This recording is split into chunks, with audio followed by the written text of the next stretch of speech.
Okay, these two titles were the same in Bohr and Rutherford's model. So electrons move in circular orbits around the nucleus. Of course, if an object, if a particle is moving in a circular path, this particle must be acting on a centripetal force. So electric force between the electron, which is negative, and nucleus, which is positive, must be the force, centripetal force, keeping the electrons in a circular path. But the rest are completely different.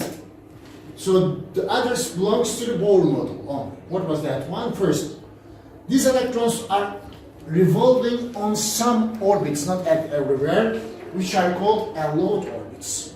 So on certain orbits are allowed for electron never be found between these two allowed orbits. Of course, as speed and kinetic energy of the electron will be different in each orbit, also potential energy will be different, and some of the energy of the electron will be different at each orbit, which determines the atomic energy levels of the atom.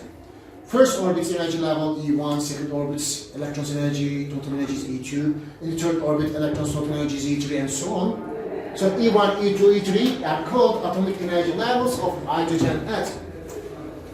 And at ordinary temperatures, normal, standard temperatures, always atom wants to be found at the lowest energy level.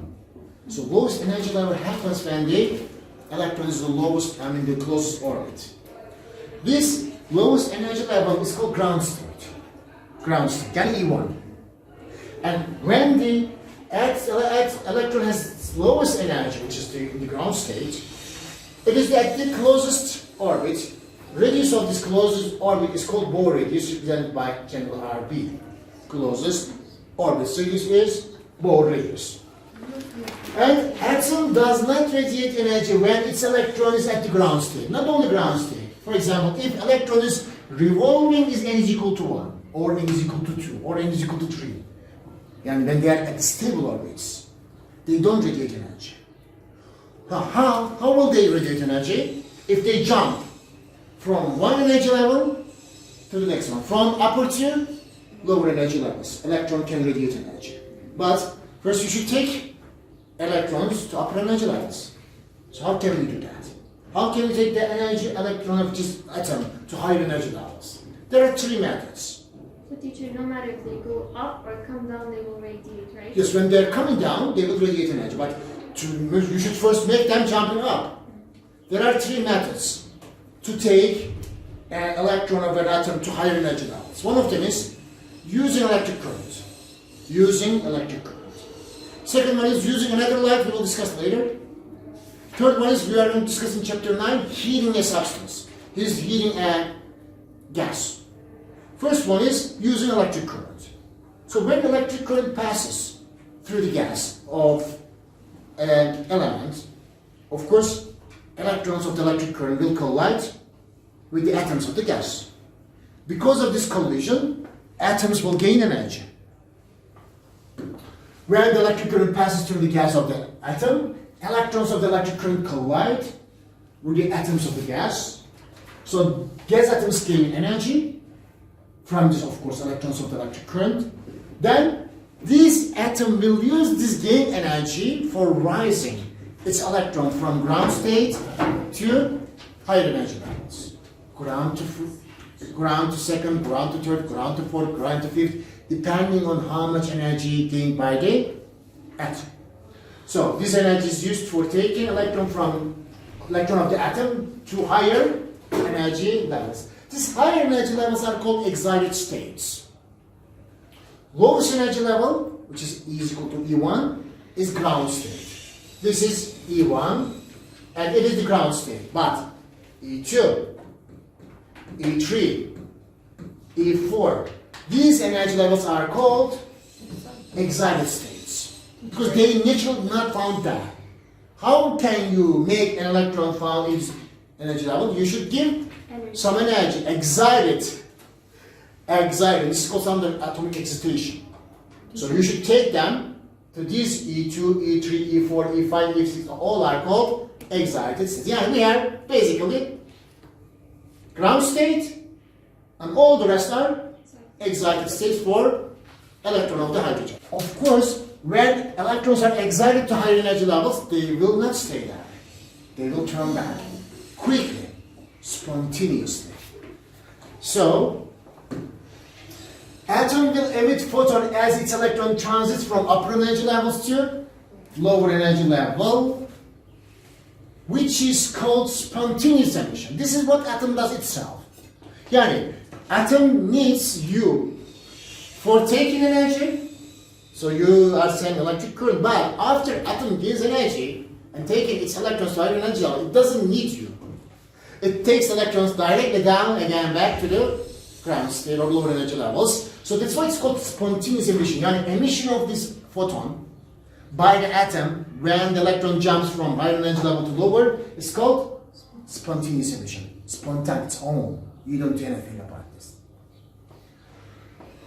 And energy of this emitting photon depends on the size of the jump.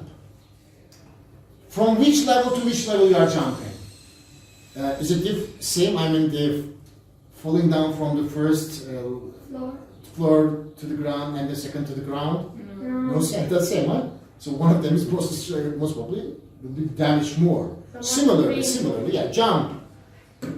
Energy of the emitted photon and size of the electron jump are related. If jump is longer jump, so more energy is released by the photon. Shorter jump, less energy is released by the photon. So energy, the greater jump means more energy is emitted by the photon.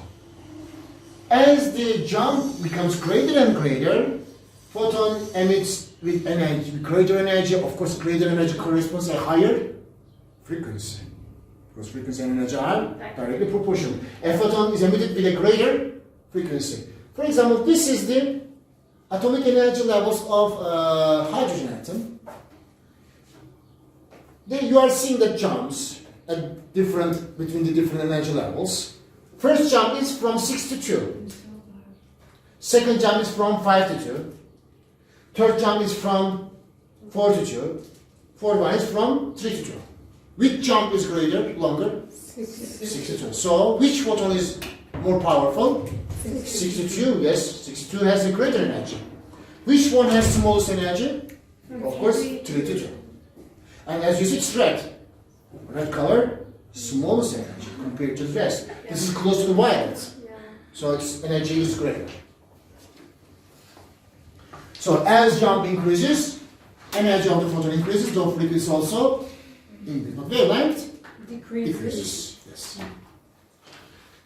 Now we are going to calculate frequency. How can we calculate? But before that, because Bohr model is studying the hydrogen atom, we are going to talk a little about hydrogen as specific property of this hydrogen. Each jump corresponds to a spectral line of the hydrogen atom. These lines are called spectral lines. We will study in details in the next incoming part. 6 to 2, 5 to 2, 4 to 2, 3 to 2. These lines are visible to us. We can see them. There are 4 spectral lines in the visible spectrum of hydrogen atom as its electron turns from higher energy levels to n is equal to 2. 4 lines can be seen only. This is a mystery exam question. How many spectral lines are there in the visible spectrum of hydrogen? There are 4 lines, only 4. 6 to 2 is the first one. Do they give the figure? No, they don't give in some questions, but in this question they don't. You should know this. How many spectral lines in the visible spectrum of hydrogen atom? This never changes. There are 4 visible lines. 6 to 2 is the first one. 5 to 2 is the second one. 4 to 2 is the third one. 3 to 2 is fourth one. There are 4 spectral lines in the visible spectrum of hydrogen atom. But normally, tendency of an electron is to turn back to the ground state. Yeah. So, but this is 2. Why? Because when it turns to ground state, jump is so long, it is not visible, its energy is so high. It is ultraviolet. Yani jump to 6 to 1, 5 to 1, 4 to 1, 3 to 1 is not visible to us. Visible spectrum only 4. That is in the area of ultraviolet, not visible. The transition to the n is equal to 1 is not visible. Transition to n is equal to 1 is ultraviolet. But transition to n is equal to 2, visible. And this is asked, maybe they can ask this as well, because only transition to n is equal to 2 is visible. Can you repeat what you Transition çok kolay. 6 to 2, 5 to 2, 4 to 2, 3 to 2 is visible to us. 6 to 1 is jump is so long, its energy is so high, which is ultraviolet region. You cannot see it. It exists, but you don't see it. 6 to 1, 5 to 1, 4 to 1, 3 to 1, 2 to 1, not visible for us. Transition to 3, not visible as well, but this time infrared, low energy. Infrared. 6 to 3, 5 to 3, 4 to 3, not visible again, but low energy. To 1, high energy, not visible. To 3, low energy. Only transition to 2 is visible for us. We can see that. Then we are going to calculate frequency of the photon, emitted photon, by an equation. Equation is very easy. We are going to use conservation of energy for this equation. So initially, electron must be taken to a higher energy level, which is called excited states. Yani initial energy level must be higher. Then it will transit to a lower energy level, which is final. Final energy level is going to be 2. higher, lower. So difference between these two energy levels is going to be energy of the photon. Difference between the higher energy level and lower energy level is going to be the energy of the photon. How can you calculate this difference? By subtracting, of course. You should subtract lower energy from higher. Yani, generally, when we are calculating change, it's happening final minus, it's going to be initial minus final, because initial is higher than final. If you do opposite, you are going to get a negative number. Don't do that.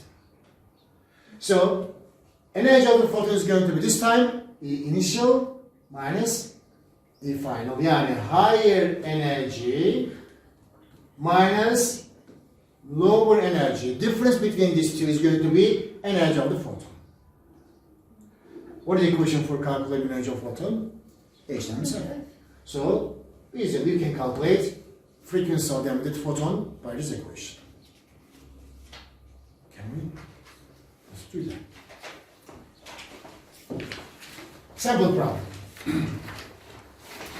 An electron in hydrogen atom drops from energy level E4, whose energy is equal to 0.85 electron volt. This is, of course, initial, huh? Initial. Yani higher energy level. Yani higher initial. To energy level E2, which is lower and final. Lower energy level and final. What is the frequency of the emitted photon, which is F?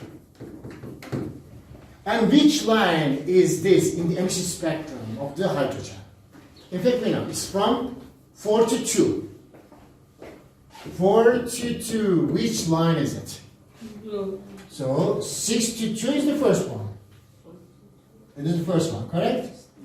5 to 2 is the second one. 4 to 2 is the third one.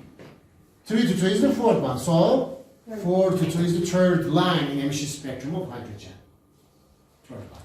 Teacher, are we going to convert this EV to... You will. In calculation, you have to do that.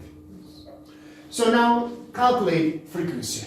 Use the equation about the transition of the higher to lower energy level. We know that energy of photon is equal to higher energy level, which is initial,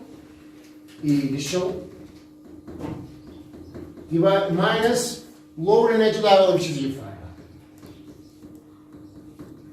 Okay. Photon's energy is calculated by H times F. So H times F. Initial energy level is E4. Final energy level is E2. Okay, now we will continue. We will calculate the frequency. How can we calculate the frequency? Divide both sides of the equation by H. So let's divide by H, both sides. So then we will get the frequency. You can do like this.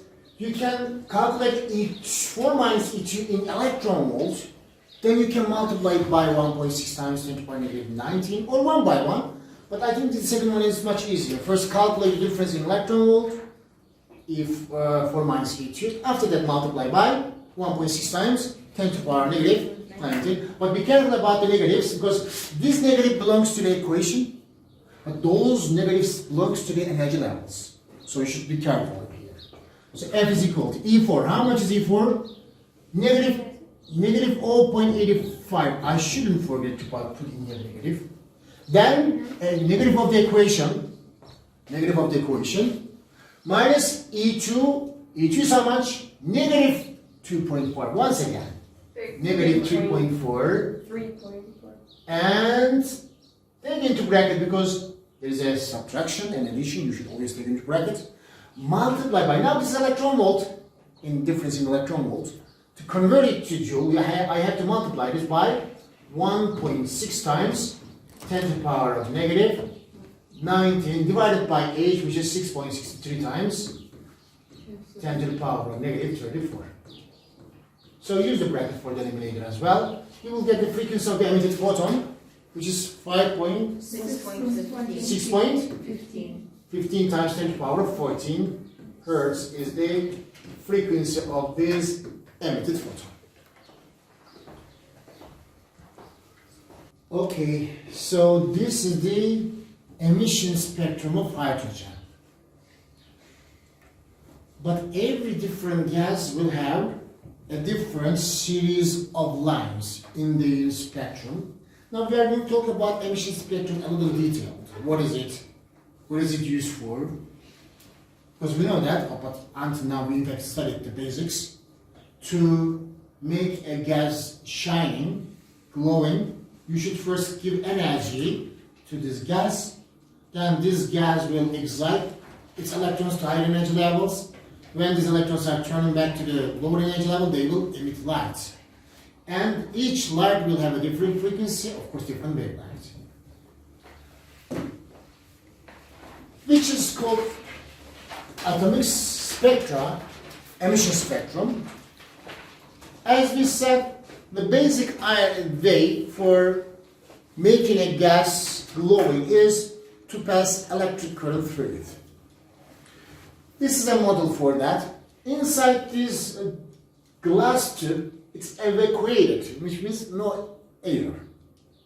Then you are going to put inside this tube a pure atomic gas, means single element, yani hydrogen, or just helium, or just mercury vapor. Then you are going to apply a potential difference between the ends of this gas, which is by using some electrodes. Of course, high potential difference will cause an electric current. So when the potential difference is high, just like potential difference between the cloud and the ground is so high, so you see electric current in the atmosphere. Similar. When high potential difference is applied between the ends of this glass tube, so electric current will start passing through this gas. Of course, while electric current is passing, so atom will gain energy from this electric current. A current is produced in the gas, so electrons collide with the atoms of the gas, and of course atom will gain energy. Then atom will take its electron from ground state to higher energy levels. And then when the electrons are turning back to the ground state or lower energy levels, they will emit light. So the tube gives off light. And then if we pass this light coming from this tube, from a spectrometer, which consists of diffraction grating. So diffraction grating separates the light into its component colors, depending on their wavelength. from violet to red. A series of bright lines at different color, at different wavelength appears when you pass them through the diffraction grating, just like this. This is the spectrum, emission spectrum of hydrogen. When you pass the light coming from hydrogen from a diffraction grating or spectrometer. So how many lines are there? We got it. No, visible, only 4 lines. 1, 2, 3, 4. 4 visible lines, 4 spectral lines in the visible spectrum of hydrogen. But this is another gas. Mercury vapor. When mercury vapor shines or glows, this mercury has a different series of lines. 1, 2, 3, 4, 5, 6, 7, 8. 8 lines. Another gas, oxygen. When you pass the light from oxygen to diffraction grating, another series of the lines you will get. And each atom will have, each element will have a different series of the lines, different emission spectrum. So these lines are called emission spectrum. We should know that because it's because of the emission of the light from that atom. Emission spectrum of each atomic gas is different, just like fingerprints different for each person. So if there's a crime, they are searching first fingerprints because they know that every person has a different fingerprints. Similarly, there is a light coming from the space, but we don't know origin of this light. Is it oxygen? Is it hydrogen? Mercury? How can we know that? First, we should search this light coming from that stellar object by diffraction grating or by spectrometer. After that, we will see that this series belongs to hydrogen.